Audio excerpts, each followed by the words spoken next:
भाजपनं राजकीय फायद्यासाठी टिपूची कबर खणली. शेतकरी आणि जनतेच्या प्रश्नावर कधी आंदोलन केले का?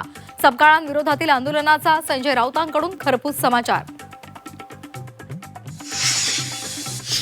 पुण्यामधील आंदोलन दोन्ही पक्षाला भोवलं. भाजप आणि काँग्रेस पक्षाच्या नेत्यांवर गुन्हे दाखल.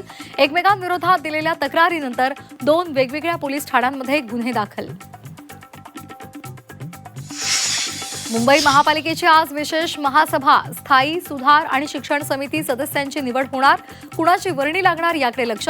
तर विरोधी पक्ष नेत्याचीही घोषणा होणार.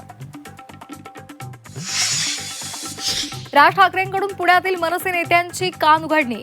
पुणे मनपा निवडणुकीमधील निराशाजनक कामगिरीमुळे मनसे नेत्यांना झापलं. बैठकीमध्ये पदाधिकारी आणि पराभूत उमेदवारांची खरडपट्टी. राष्ट्रवादीच्या आमदारांची आज मुंबईमध्ये महत्त्वाची बैठक. कृषी मंत्री भरणेंच्या बंगल्यावर बैठकीचं आयोजन. पक्षाच्या राष्ट्रीय अध्यक्ष निवडीसंदर्भात चर्चा होणार.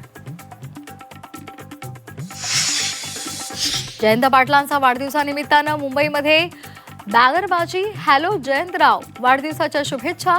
अजितदादांची आठवण काढत भावनिक बॅनरबाजी.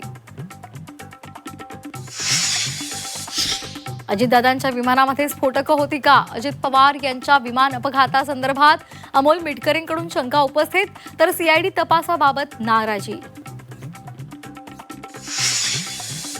धाराशिव जिल्हा परिषद अध्यक्षपदासाठी 2.5 वर्षांचा फॉर्म्युला. शिवसेनेचा भाजपला प्रस्ताव. मुख्यमंत्री फडणवीस आणि एकनाथ शिंदे आजच निर्णय घेण्याची शक्यता. कोल्हापूरमध्ये झेडपीमध्ये सत्ता स्थापनेचा पेच. भाजप पहिल्या 1.25 वर्षाच्या अध्यक्षपदासाठी आग्रही. भाजपच्या भूमिकेमुळे नंबर 1चा पक्ष राष्ट्रवादीची अडचण.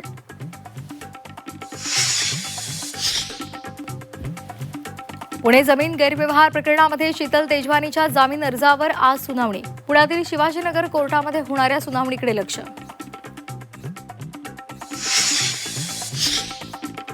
जे रुग्णालयामधील निवासी डॉक्टरांचं आजपासून उपोषण.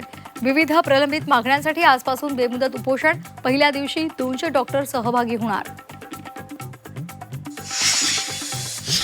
मुंबईची हवा बिघडली. शहर आणि उपनगरांमध्ये हवेची गुणवत्ता मध्यम श्रेणीत.